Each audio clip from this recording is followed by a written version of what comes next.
This is Entrepreneur Studio with Patrick Bryant, brought to you by SC Biz News, the Harbor Entrepreneur Center, Code and Trust, trusted co-founders in tech, and our sponsor, Harbor Wealth Management Group.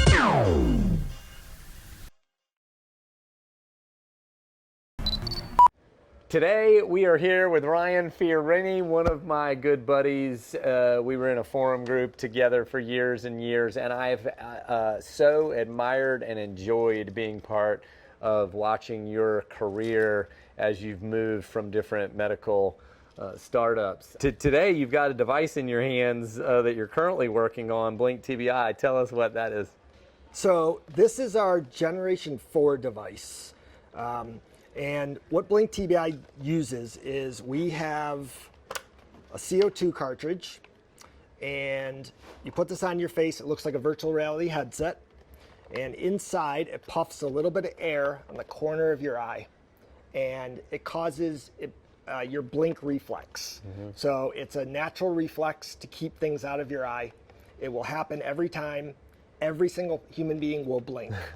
And we have two very high-speed cameras in here. And so they're capturing over 25 seconds, they're capturing about 20,000 pictures. Wow.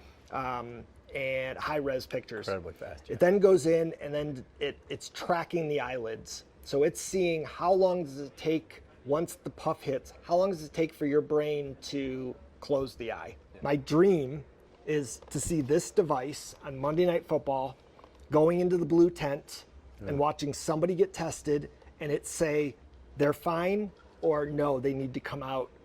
Because what we're testing for on this is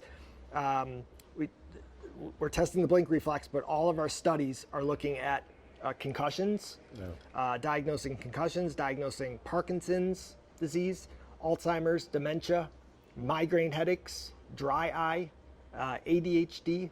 So anything that's central nervous system based and sends the signal to the back of the brain, this machine will tell us. How do you balance, though, the difference between I want to make a lot of money, that's the entrepreneurial exercise, but I also want to impact the world, and I want to know that my technology that I'm really focused on is going to get out there? I mean, it's a hard balance. You deciding where to spend the money. You know, do you hire more people? Do you instead spend that on the design team that designs this?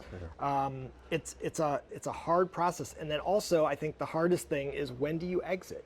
Yeah. You'll get offers all the time, and the way I do it is, the way I've learned to do it is, you find an inflection point, and if that inflection point, if the future inflection point will need more money than you're going to get out of it, then you stop. Yeah. And you give it up at that point. And so this one, I think we know where our inflection point is, and it's coming up, and I think that's hard, and it's hard for every entrepreneur. And I think the way to do it is to reach out to people that have done it, use the resources that are out there.